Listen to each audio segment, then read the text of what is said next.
Your LDL is dangerously high. What do you do? Recently, my wife had her blood test and she showed me the results, and her LDL was super high. And she was concerned and she was wondering, do I need to go on statins? And today I'm going to tell you what I told her and what many people are never told about LDL. LDL is not cholesterol. LDL protein is made by your liver. It's a normal thing. And the liver is packaging this cholesterol in a way so it can actually be delivered to the cell. Why? Why does it go into the cell? Because this cholesterol is necessary to help you build hormones, testosterone, estrogen, the stress hormone called cortisol. Cholesterol is the raw material that helps you make vitamin D, helps you make bile. The membranes in your cell are made from cholesterol. And what's really interesting is inside this cargo is not just cholesterol little particles, but you also have 45% of all your vitamin E is in there. You have 76% of all your carotenoids, like beta carotene, for example, is in this LDL. You also have coenzyme Q10, which supports the heart and the mitochondria as a powerful antioxidant. You also have vitamin K in here to help prevent bleeding. So if LDL was so bad, why do you have all these key antioxidants in there? And this next point I want to bring up is over 50% of all heart attacks have normal LDL. When you get your test back and it says LDL, it'll usually say LDL-C. Basically, it's the total amount of LDL cholesterol you have, okay? And when we're talking about the total, we're talking about the weight per volume. What it's not measuring is something way more important, because inside this little cargo, you have these little particles of cholesterol, and there's two different kinds. There's the small ones, they call them small dense, and there's the large ones called the large buoyant. Now, let me tell you why that's important. Because the small dense are the ones that really can be a problem, and they're small so they can penetrate the inside of the artery wall and create problems. I am going to show you what causes more small dense versus large buoyant, but you need to know there's two types of LDL that are not going to be seen on your regular cholesterol test. You have to get a special test for that. It's called an advanced lipid profile test. And just so you know, the high LDL that my wife had was not the small dense. She did not have the bad kind. She had higher amounts of the large buoyant. I'll explain why. This is actually not a problem, but if you don't differentiate that, people freak out and they get scared and they're put on something called statins, which I'm also going to talk about. So that's some basic things you need to know. There's one additional thing. I'm not going to get too far into it, but I don't know if you've ever heard of something called ApoB. Basically, what that is, it's the number of particles. So it's kind of like an indirect way of measuring if you have more of the small dense, because if this number is high, that means you're going to have higher amounts of these little particles in this little cargo truck right here. Because if you had large particles, you would have less number of them because they're larger, but you can fit a lot more small particles. So when you have a high ApoB, that tends to mean that you probably have more small, dense particles of cholesterol in that LDL cargo unit. So is ApoB a good indicator? Yeah, it's another good indicator to kind of help you understand what's happening inside that little cargo unit. Now let's get to one of the biggest studies that was ever done on the diet. It's called the Mediterranean diet, PREDIMED.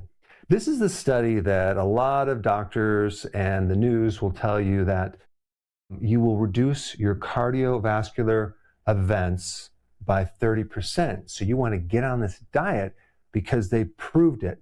They will usually tell you that this diet proves the prevention of heart disease. And we're talking about over 7,000 people in Spain. This was published in the New England Journal of Medicine, the biggest intervention trial ever run. And you see this online all over the place. The Mediterranean diet reduces cardiovascular events by 30%. Well, I want to just tear that apart because it does relate to LDL indirectly. The first big question on this diet is, what are they comparing this diet to? They had one group where they basically gave them free olive oil and they gave them free nuts and dietary counseling.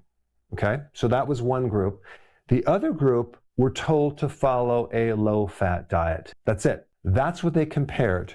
A lot of the other details and things that they did and ate were kind of filtered out. They called that adjust lifestyle factors, which basically is kind of, let's just filter those out because that's like background noise. Really, they were comparing two groups. One group that consumed more olive oil and nuts, and the other one was supposed to kind of generally follow a low-fat diet. And what was interesting about that, this group here, the control group, didn't follow a low-fat diet. Their fat amount, if we look at all their calories, ended up to be 37% fat, okay?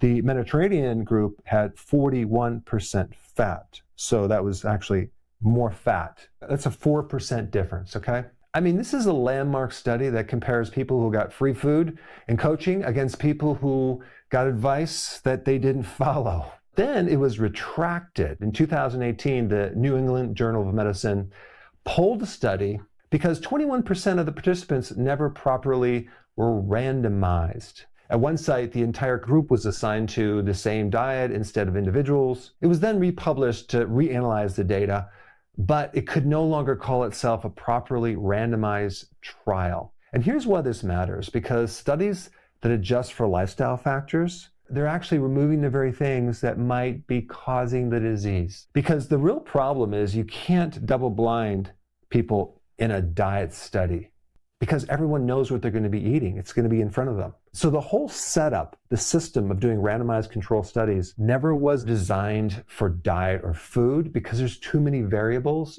Okay, so that's one aspect. The next thing I want to talk about in this diet was this claim that it reduced cardiovascular events by 30%. Now, if someone told you that, you're going to look at that and go, wow, it's going to reduce my heart attacks by almost a third. I'm going to get on that diet, right? Makes sense. But that's not actually what that means. Picture two classrooms, okay? 100 people in each classroom. Classroom A over here, they don't get the Mediterranean diet. They're getting the low-fat recommendation. And over 5 years, roughly 4 people in this group have a cardiovascular event. Then we get over here in the classroom B. This is the Mediterranean diet group. Over 5 years, roughly 3 people have a cardiovascular event. 1 fewer person out of 100. That is called absolute risk reduction. We're comparing 4 on this side to 3 on this side. Relative risk is just looking at the difference between the control or the sugar group to the actual group that is tested, either the diet or a drug or whatever. So if we look at the absolute risk on this study, this 30% relative risk comes down to like a little over 1%. 1 out of 100 people will benefit from this diet. And we're just talking about adding more olive oil and nuts compared to following a low-fat diet, but you're not actually lowering your fat very much. So there's a lot of issues with research in the area of nutrition and diet and foods because there's too many variables. RCTs were generally designed for drug research to make sure that it's effective enough and it's safe enough. So remember that the next time you look at a study, are they talking about the relative risk or the absolute risk? And on top of everything, the Mediterranean diet didn't even show cardiovascular events being reduced at all. It was actually a stroke event reduction. There was no data on the study that showed that going on this diet would reduce heart attacks or even heart attack deaths. This is the best evidence that we have on any diet on planet Earth, and we can't even prove that this works in any significant way. So a lot of people ask me, what supplements do I recommend? Now, of course, I'm not biased of my own high-quality supplement line, but if you go to Amazon and type Dr. Berg supplements, you'll find more information. And so getting back to this LDL, when people try to scare you and say that LDL causes heart attacks, or they cause heart death, or they cause stroke, realize they can never say that because RCTs involving research on LDL has never proved causation. What they instead talk about is association, statistical association, which is very different than causation. Association is it was found parallel or next to something.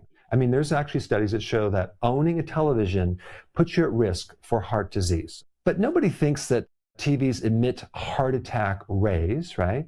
The TV correlates with sitting, which then correlates with metabolic dysfunction. So the TV is involved in the scene, but it's not the criminal. Same thing with baldness. Baldness is a risk factor for heart disease, but nobody prescribes Rogaine to prevent a heart attack. Why do over 50% of people with heart attacks have a normal LDL? And in over 12 studies involving the elderly, they found an association of living longer with higher levels of LDL. When we think about LDL, we're thinking about this grease that is plugging up our arteries and clogging our arteries and obstructing blood flow. But that's not how it works. Plaque in your arteries is between 60 and 87% made up of fibrous tissue and calcium. The cholesterol involved in a plaque actually comes from dead white blood cells that have oxidized the cholesterol. The dietary cholesterol that you're eating is not ending up in the arteries like you think. The cholesterol is coming in later as a Band-Aid in a different way. And coming back to my wife's situation, she had large buoyant LDL, and that's totally non-pathogenic. The small dense LDL show up when you have inflammation, when you have insulin resistance because you're consuming too many carbs and refined sugars, or you have too much stress. And without evaluating whether they have the small dense or the large buoyant, they're put on something called statins. Let me just mention a couple things about statins. In 21 trials for statins, the relative risk in reducing heart attacks was 29%. Now, when you see that number, it's significant. Less than 1/3 out of 100 will be saved, right? No, because if we look at the absolute risk, it comes down to 1.3. So almost 99% out of 100 people will have no benefit from statins. But for me, that's not the issue. The issue is that statins block your production of cholesterol. And with statins, you start depleting your coenzyme Q10, which you end up having all sorts of side effects with your muscles and reduce your ability to make things out of that raw material, cholesterol. So your sex hormones suffer, like testosterone. You can't make the cortisol stress hormones to defend against stress. You're not making the cholesterol to make vitamin D. And now without enough cholesterol, you can't make the bile salts. So then how are you going to be able to absorb the fat-soluble vitamins from the food? You can't. One last point that's very important. There are people that go on a low-fat diet. They go on the ketogenic diet, okay? And then their LDL goes up. There is something called lean mass hyperresponders. That is like this group of people that's an exception to the rule. They're lean, they're metabolically healthy, but their body tends to respond by making more LDL. But specifically, it's the large buoyant type. Okay, this is why you need to get an advanced lipid profile test. But these lean mass hyperresponders usually have normal triglycerides. And I also hope you understand that the massive limitations on the randomized controlled trials and also the difference between relative and absolute risk, and that association or correlation is not causation. And most importantly, it's virtually almost impossible to do a study on diet, to really use the system that they use in medicine to be able to figure out what diet is good or bad for a person, unfortunately. So in the meantime, until they figure it out, I think it's important to try different diets to see what works for you. Personally, I do the healthy version of the ketogenic diet, and if you're not on that diet, you can learn about it right here. Check it out. So a lot of people ask me, what supplements do I recommend? Now, of course, I'm not biased of my own high-quality supplement line, but if you go to Amazon and type Dr. Berg supplements, you'll find more information.